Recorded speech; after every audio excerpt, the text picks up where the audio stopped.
உலகெங்கும் வாழும் அன்பு தமிழ் நெஞ்சங்களுக்கு சதுரங்க பிரியனின் கனிவான வணக்கம். நம்ம வீடியோ போட்டு ரொம்ப காலம் ஆயிடுச்சு. மீண்டும் அதை உங்களுக்காக சரி செய்யணும்னு முடிவு பண்ணியிருக்கோம். இனிமேல் கொஞ்சம் ரெகுலராக வீடியோ போடலான்னு நினைக்கிறேன். ட்ரை பண்ணுறேன் கண்டிப்பாக. இன்றைக்கி என்ன டாபிக் பார்க்க போகிறோம் அப்படின்னா, ஒரு சிங்கிள் குயினை வச்சுட்டு எப்படி வின் பண்ணுறது. நமக்கு கிங்கும் குயினும் வச்சுருக்காங்க. ஒயிட் நம்ம வச்சுருக்கோம், பிளாக்குக்கு ஒரே ஒரு கிங் இருக்குதுன்னு வச்சுக்கோங்க. ஆப்போனண்ட்டுக்கு ஒரு கிங்கு, நமக்கு கிங் அண்ட் குயின். அப்படின்னா இந்த பொசிஷனில் எப்படி செக்மேட் பண்ணுறது. வித்தின் 9 மூவ்ஸில் செக்மேட் பண்ணோன்னா நம்ம கொஞ்சம் டைம் சேவ் பண்ணலாம். எண்டில் தான் அந்த பொசிஷனே வரும்.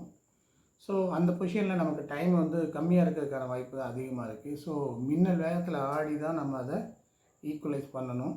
ஸோ இந்த மாதிரி வந்ததுக்கப்புறம் நம்ம லேட் பண்ணி நம்ம ஜெயிக்கிறோம், வெட்டி செக்காக வச்சுக்கிட்டு இருக்கோம் அப்படின்னு சொன்னால் கேம் சீக்கிரம் முடியாது. ஸோ இதை எப்படி ஷார்ட்டாக குயிக்காக முடிக்கிறது அப்படிங்கிறத பற்றி தான் இப்போ நம்ம பார்க்க போகிறோம். இதில் ஒரு முக்கியமான விஷயம் என்னென்னா, கிங் மிடில் இருந்துச்சுன்னா செக்மேட்டே வராது. இதுக்கு பேர் சென்டர்னு சொல்லுவோம். அதுக்கடுத்து subordinate centre, nearby board end அப்படின்னு 4 ஸ்கொயர்ஸ் இருக்குது. இதில் போர்டு எண்டுங்கிற ஏரியாவுக்குள்ளே இந்த கிங் இந்த போர்டு எண்டுக்கு வந்தால் மட்டும்தான் செக்மேட் நடக்கும். சரிங்களா? அதுக்கு இந்த ரெண்டும் மிச்ச ஸ்கொயரெல்லாம் கண்ட்ரோல் பண்ணுற மாதிரி, ஃபார் ரிமைனிங் 5 ஸ்கொயர்ஸையும் இந்த 2 பீஸும் சேர்ந்து கண்ட்ரோல் பண்ணணும். அப்படி கண்ட்ரோல் பண்ணிச்சுன்னா செக்மேட் ஈஸியாக நம்மளால் பண்ண முடியும். ரைட்டுங்களா? இப்போது ஃபார் எக்ஸாம்பிள் இங்கே இருக்குது, இந்த கிங் இங்கே இருக்குது. இவங்க இப்போ தான் பானை ப்ரமோட் பண்ணி குயின் ஆக்கியிருக்காங்கன்னு வச்சுப்போம். சரிங்களா? இந்த குயின் வந்ததுக்கப்புறம் எப்படி செக்மேட் பண்ணுறதுங்கிறத பற்றி தான் இப்போ பார்க்க போகிறோம். ஃபார் எக்ஸாம்பிள் இந்த குயின் ஏற்றிட்டாங்க, நாங்கள் இங்கே வந்துட்டோம். இப்போ அவங்க கிங் இந்த மிடில். இந்த மிடில் இருக்க கிங்கை நம்ம எப்படி கார்னர் பண்ண போகிறோம். கார்னர் மீன்ஸ் போர்டு எண்டுக்கு வர வச்சிட்டோன்னா நம்ம ஜெயிச்சிடலாம். ரைட்டுங்களா? அதுக்கு ஒரு ரூல் இருக்குது. என்ன அப்படின்னு கேட்டால், நீங்கள் நார்மலாக அப்படி செக் வச்சிங்க அப்படின்னு சொன்னால், கிங்குக்கு நேராக செக் வைக்கும்போது எப்போல்லாம் நீங்கள் செக் வைக்கிறீங்களோ நீங்கள் ஆப்போனண்ட்டுக்கு 6 சான்ஸ் கொடுக்குறீங்க. ஃபார் எக்ஸாம்பிள் இந்த சைடு பார்த்தீங்கன்னா 1 2 3 இந்த கிங்கு போகும், இங்கே போகும், இங்கே போகும், இங்கே போகும். ரைட்? அதே போல் 1 2 3 இந்த 3 ஸ்கொயரும் போகும். மிச்சம் 3 ஸ்கொயரை தான் கிங் இருக்க ஸ்கொயர், அது போகக்கூடிய 2 ஸ்கொயர், இந்த 3 மட்டும்தான் அந்த குயின் பிடிச்சிருக்கு. வேறு எதையுமே கவர் பண்ணவே இல்லை. இந்த 3 பீசஸும் எங்கே இருக்குது? ஃப்ரீயாக இருக்குது. ரைட்டுங்களா? இந்த 6 ஸ்கொயரும் ஃப்ரீயாக இருக்குது. இப்போது ஒரு எதிரியை பிடிக்க போகிறோம் அப்படின்னு சொன்னால் அவங்களுக்கு நிறைய நம்பர் ஆஃப் சான்சஸ் நிறைய கொடுத்துட்டீங்க அப்படின்னு சொன்னால் இவங்களை கண்ட்ரோல் பண்ணுறது ரொம்ப கஷ்டம். மினிமம் நம்பர் ஆஃப் சான்சஸ் அவங்களுக்கு போகிறதுக்கு கொடுத்தீங்கன்னா இது ஈஸியாக முடியும். ரைட்டுங்களா? இப்போ பாருங்கள், இங்கே செக் வைக்கும்போது நீங்கள் 6 சான்ஸ் கொடுக்குறீங்க. இதே டயக்னலாக ஒரு செக் வச்சு பாருங்கள், அப்போயும் you will give 6 chances to your opponent. சரிங்களா? அப்போயும் இந்த 3 ஸ்கொயரை மட்டும் தான் நீங்கள் பிடிச்சிருக்கீங்க, இந்த 6 ஸ்கொயரையும் நீங்கள் கண்ட்ரோல் பண்ணலை. இப்படி செக் வைக்கும் போதெல்லாம் இந்த பிரச்சனை நடக்கும். நீங்கள் எப்போல்லாம் செக் வைக்கிறீங்களோ அப்போல்லாம் அந்த 6 சான்ஸ் அவனுக்கு கொடுக்குறீங்கன்னு அர்த்தம். இப்போ இங்கேருந்த குயின் எடுத்துகிட்டு நீங்கள் கொஞ்சம் இப்படி க்ளோஸ்அப்பில் போய் பாருங்களேன். அதாவது ஸ்ட்ரைட் லைனில் கண்ட்ரோல் பண்ண ட்ரை பண்ணிங்கன்னா கிங்கோட ஸ்கொயர்ஸை இந்த 3 மட்டும் தான் கண்ட்ரோல் பண்ண முடியும். ரிமைனிங் 5 ஸ்கொயர்ஸ் உங்களுக்கு இருக்கும். இங்கே வச்சு பாருங்கள், இந்த 3 தான் கண்ட்ரோல் பண்ணுறீங்க. இது கொஞ்சம் க்ளோஸ் அப். இப்போ இது லாங்காக இருக்கிறதுனால இந்த ஸ்கொயர்லாம் கண்ட்ரோல் பண்ணலை, இந்த 5ஐயும் கண்ட்ரோல் பண்ணலை. ஆனால் கொஞ்சம் ஷார்ட்டாக பக்கத்தில் வரும்போது பார்த்தீங்கன்னா இந்த குயின் டயக்னலில் இந்த ஸ்கொயரை கண்ட்ரோல் பண்ணுது. ஸோ ரிமைனிங் பார்த்தீங்கன்னா 4 ஸ்கொயர்ஸ் இருக்கும்.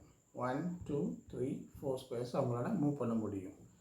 இங்கே வச்சிங்கனாலும் அதே மாதிரி 1 2 3 4 ஸ்கொயர்ஸை கண்ட்ரோல் பண்ண முடியும். இதே டயக்னலில் கொஞ்சம் க்ளோஸ்அப்பில் போய் பார்த்தீங்கன்னா, ஃபார் எக்ஸாம்பிள் இந்த மாதிரி ஒரு சூழ்நிலை கூட க்ரியேட் பண்ணி யோசிச்சுக்கோங்க. இப்போயும் பார்த்தீங்கன்னா இந்த ஸ்ட்ரைட் லைன், இந்த டயக்னல்.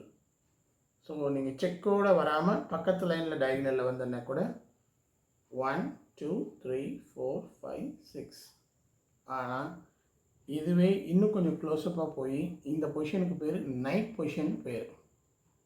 சரிங்களா? இந்த கிங்குக்கும் நம்ம குயினுக்கும் நைட் இங்கே இருந்தால் இங்கே ஜம்ப் பண்ணும், இங்கே நைட் இருந்தால் இங்கே ஜம்ப் பண்ணும். அந்த பொசிஷனுக்கு பேர் தான் நைட் பொசிஷன்னு சொல்லுவோம். இந்த நைட் பொசிஷனில் நீங்கள் வச்சிங்கன்னா, உங்கள் குயினை எடுத்துகிட்டு நைட் பொசிஷனில் வச்சிங்கன்னா இந்த கிங்குக்கு 1 2 3 இந்த 3 ஆப்ஷன் மட்டும்தாங்க இருக்கும். இதுதான் நீங்கள் முக்கியமாக குழந்தைங்க புரிஞ்சுக்க வேண்டிய விஷயம் என்ன அப்படின்னா 1 2 3.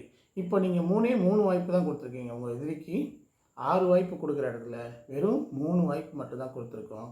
இப்போ தான் அவங்க கிங்கை நம்மளால் கண்ட்ரோல் பண்ண முடியுதுன்னு உங்களுக்கு புரிஞ்சுருக்கணும். ரைட்டா? புரிஞ்சிச்சிங்களா?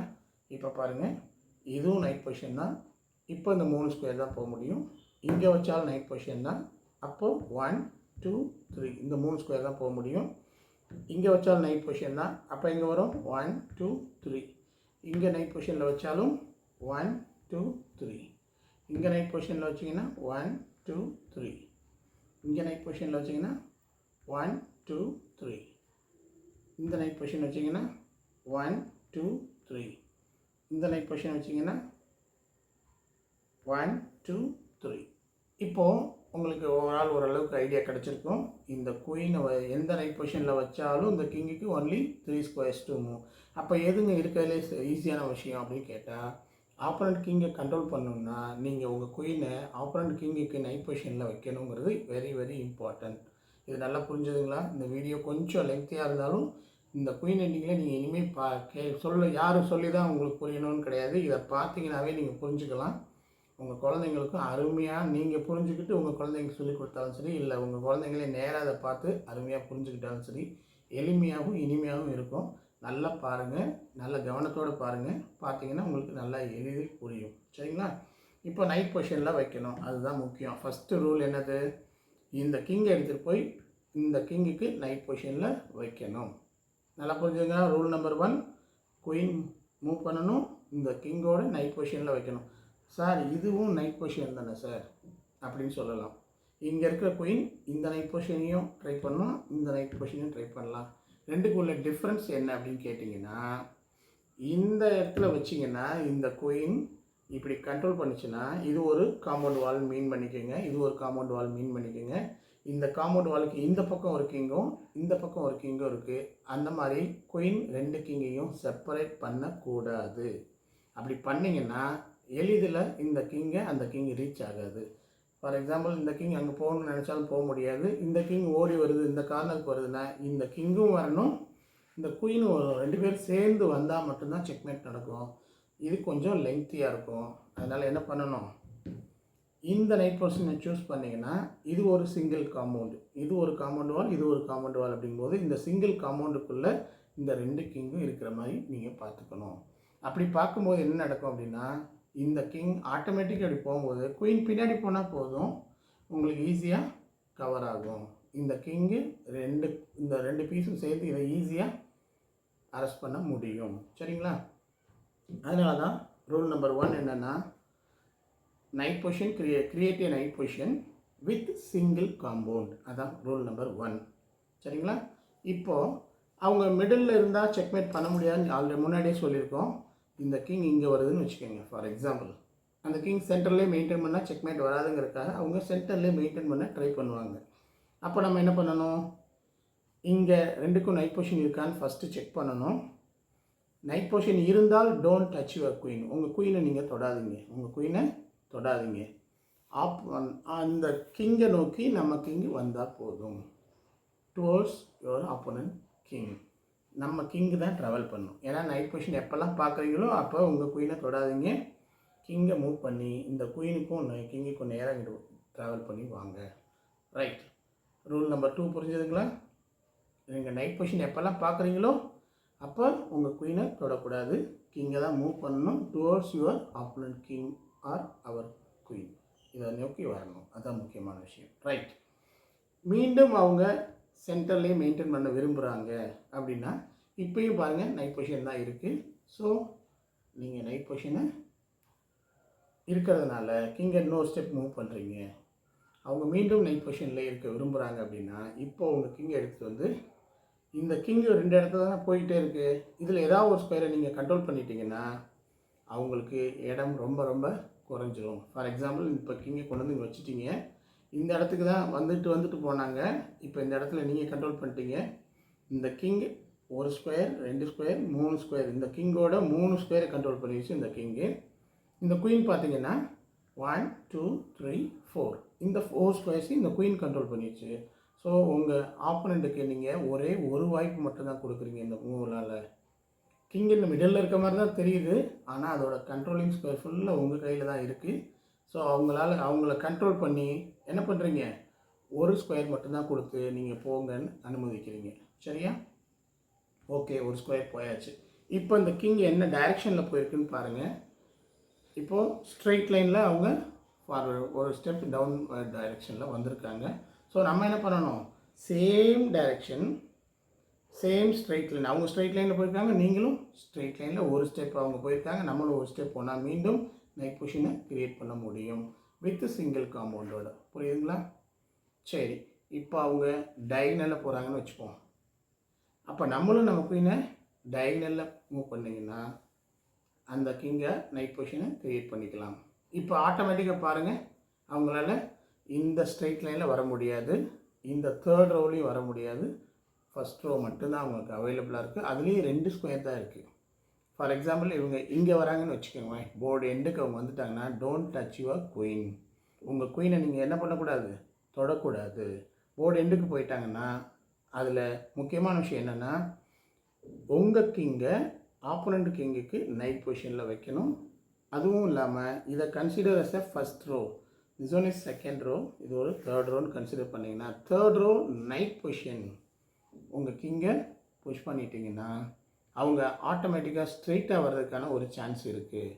எப்போல்லாம் அவங்க ஸ்ட்ரெயிட்டாக வராங்களோ அப்போல்லாம் நீங்கள் எப்படி வச்சா செக்மேட் வரும்னு உங்களுக்கு நல்லாவே தெரியும். இந்த செக்மேட்டை யூஸ் பண்ணலாம் அல்லது இந்த செக்மேட்டை யூஸ் பண்ணலாம். ரைட்டுங்களா? இது கொஞ்சம் உங்களுக்கு ஈஸியான மெத்தடாக இருக்கும். இப்போ எத்தனை மூவ் ஆகிருக்குன்னு பார்க்கலாமா, செக் பண்ணலாமா, ரீசெக் பண்ணலாமா? Okay, good. இப்போ பாருங்கள், குயின் ஏற்றிருக்காங்க, இங்கே வந்திருக்காங்க. ரைட்டா? பான் குயின் ஏற்றுனதை சேர்க்க வேண்டாம். இப்போ குயின் ஆட போகிறதுல தான் சேர்க்க போகிறோம். First move night position set பண்ணுறோம். ஃபஸ்ட் மூவ் குயின் வச்சாச்சு நைட் பொசிஷனில். அவங்க நைட் பொசிஷன்லேயே மெயின்டைன் பண்ணாங்கன்னா நீங்கள் என்ன பண்ணக்கூடாது, குயினை டச் பண்ணக்கூடாது, இதை வைக்கணும்னு சொன்னோம். இது 2வது மூவ். மீண்டும் இவங்க இங்கே வராங்க, இப்போயும் நைட் பொசிஷன் இருக்குது. ஸோ கிங் எடுத்து இங்கே வைக்கிறோம். இது 3rd மூவ். இங்கே வைக்கிறாங்க. நம்ம இப்போது ஸ்ட்ரெயிட் லைனில் கிங்கை வைக்கணும், அதான் முக்கியமான விஷயம். ஸ்ட்ரெயிட் லைனில் வச்சா அந்த 3 ஸ்கொயர்ஸையும் கண்ட்ரோல் பண்ணும். இங்கே வச்சுருந்தீங்க அப்படின்னா இந்த 2 ஸ்கொயரை மட்டும் தான் கண்ட்ரோல் பண்ணும். கிங் இங்கே வர மாதிரி வாய்ப்பு இருந்தால் இந்த 2 மட்டும் தான் கண்ட்ரோல் பண்ணும். எப்போயுமே ஸ்ட்ரெயிட்டாக நீங்கள் வச்சிங்கன்னா இந்த 3 ஸ்கொயரையும் கண்ட்ரோல் பண்ணும். ஸோ இது 4th மூவ். சரிங்களா? இப்போது இவங்களுக்கு எல்லா ஸ்கொயரையும் நீங்கள் கண்ட்ரோல் பண்ணிட்டீங்க. இங்கே தான் போகிறாங்க. இவங்க ஸ்ட்ரெயிட் லைனில் போனாங்கன்னா அதே டைரெக்ஷனில் சேம் ஒரு ஸ்டெப் தான் போகிறோம். இது 5th மூவ். ரைட்? அவங்க டயகனலில் போனால் நீங்களும் டயகனலில் போங்கன்னு சொன்னேன். அது 6th மூவ். இப்போ அவங்க போர்டு எண்டுக்கு போயிட்டாங்கன்னா நம்ம கிங்கை தூக்கி நைட் பொசிஷன் வைக்கிறோம். இது 7th மூவ். இவங்க இங்கே வந்தாங்கன்னா 8th move checkmate or 8th move checkmate or 8th move checkmate. கிளியராக புரியுதுங்களா? இந்த மாதிரி வித்தின் 9 மூவ்ஸ்க்குள்ளே ஆப்போனண்ட் கிங்கை நீங்கள் பிடிக்க முடிஞ்சுன்னா நீங்கள் தான் அருமையான பிளேயர். இப்போது இந்த நைட் பொசிஷனை க்ரியேட் பண்ணி ரூல் நம்பர்லாம் சொல்லி நீங்கள் திரும்ப திரும்ப அந்த வீடியோவை பார்த்தீங்கன்னாவே உங்களுக்கு இன்னொரு கோச் உங்களுக்கு தேவையே இருக்காது. அந்தளவுக்கு இது டீட்டெயில்டாக இருக்கும். கொஞ்சம் நல்லா பார்த்து நல்லா புரிஞ்சுக்கோங்க. உங்களுக்கு பிடிச்சிருந்துச்சின்னா கண்டிப்பாக நீங்கள் என்னோடய வீடியோவை ஷேர் பண்ணுங்கள். பிற ஃப்ரெண்ட்ஸுக்கும் நீங்கள் எக்ஸ்பிளைன் பண்ணுங்கள். இப்போல்லாம் சொல்லி கொடுத்தாங்க நல்லாயிருக்கு அப்படின்னு நீங்கள் எக்ஸ்பிளைன் பண்ணுங்கள். அதுதான் எங்களுக்கு கொடுக்கக்கூடிய கைமாறு. நன்றி, வணக்கம்.